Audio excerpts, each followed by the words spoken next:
Well, welcome, Mike. I appreciate the time and conversation. My name is Paul Sikorski, and I'm the police chief here in Davenport. And Mike Guster, the president of the local chapter of NAACP. And it's a pleasure having you here, and it's a pleasure working with you and making some positive changes in our community.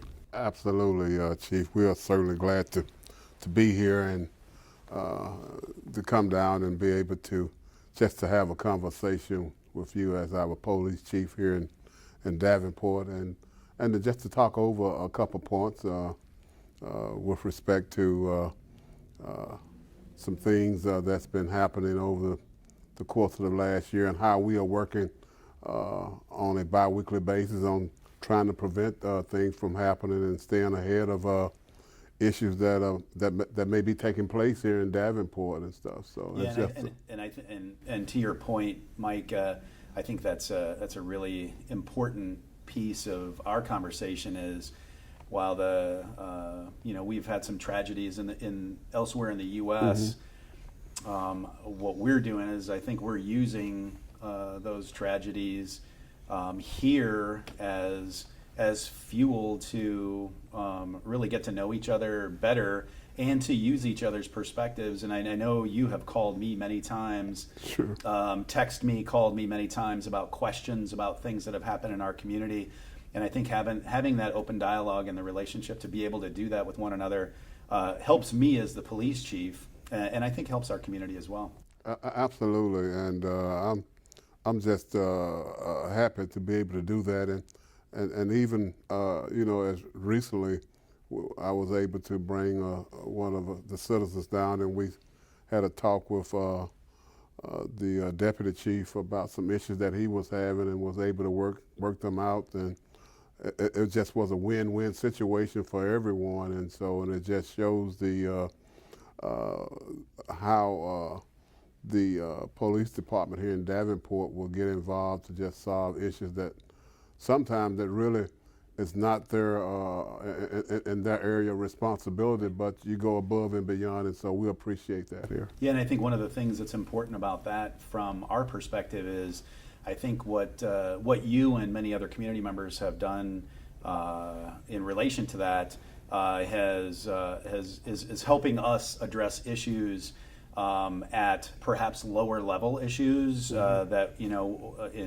that we're able to begin solving problems within the community before they become major sure. issues, and I think that's really important for us to do. Absolutely. And then when you look at around the country about how some police departments may not be using excessive force to deal with suspects. A couple of questions that comes to mind is that has Davenport or local law enforcement agencies banned that type of force or use of force here in the Quad Cities or Scott County? Yeah, so there has been conversations nationwide about talk about banning strikes or any kind of contact to the head, neck, or spine. and those are dangerous areas, sure. or caution areas that we need to be aware of. But the reality of our police officers' jobs is that they do at times have to deal with violent people, violent suspects, and unfortunately sometimes force is necessary to deal with that and to do their lawful duty of enforcing laws and protecting our community. Sure. So two of the things that I think are really, really important when it comes to this conversation are, one, no, we have not banned them. However, one of the things that's really important is the education of our staff, education of our officers, and to educate them on why those caution areas are in fact caution. I mean, what are things that could happen if somebody is struck in the head or in the neck or the spine, and why are those areas considered caution areas? The reality too is, even when force is used in a reasonable fashion, it's often very ugly. I just today watched some more body cam video of an officer-involved shooting that we had not too long ago here. That was reviewed both internally. It's being reviewed internally now, but externally by the sheriff's office and by the Scott County Attorney's Office. And just yesterday, and then it was reviewed by the state Attorney General as well. So that information just came out yesterday that it was considered a justifiable use of deadly force. But when you look at that, it's still, to watch something like that about from a police officer being shot at, and then that police officer delivering deadly force rounds from his firearm justifiably at that suspect, it's still, just not a pleasant thing to watch. And I've been doing this, for a long time. So the reality is we do have to deal with violent people in our own community right here. My responsibility as chief, and the sheriff's responsibility as the sheriff of Scott County, and Chief Kimball's for the chief of Bettendorf, is to make sure our staff are trained and trained well. We owe that to our community. But also to have solid policies that deal with training, that deal with use of force, and when it's appropriate. Chief, another question that I wanted to ask, all this stuff that happened as a result of George Floyd incident, but what happens when an officer is involved with an incident with use of force? How does that go in terms of a review process?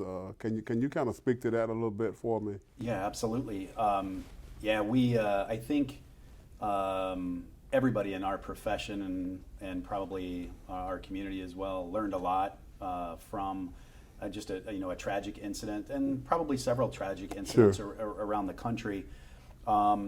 And I think one of the things that's important for our community to know is that we do have an extensive review process internally here anytime force is used by a police officer. I know the Scott County Sheriff's Department and Bettendorf Police also have very similar review processes.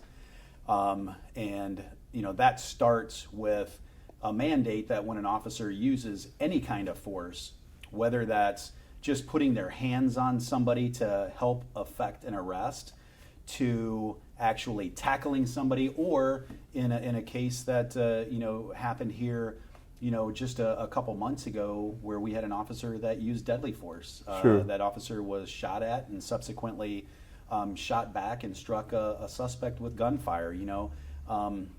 Any degree of force is reviewed by a supervisor. There is an electronic format that comes in play, and that supervisor's duty is to review everything related to that incident, meaning looking at technology like body cams, like I'm wearing today. So officers are required to wear body cameras and have those on during community when they're dealing with community members. So reviewing video, but also talking with witnesses if there are complaints, looking at those complaints, compiling all that information and making a first level decision of whether that use of force was reasonable and within our policy. And that all of those go to commanders and the assistant chief and chief as well. So as you can imagine, we get several of those to review, most of which are viewed as within policy. If there's ever a doubt whether that force was reasonable or belief that force was outside of policy, then we open up an internal affairs investigation, and that complete investigation is done after that.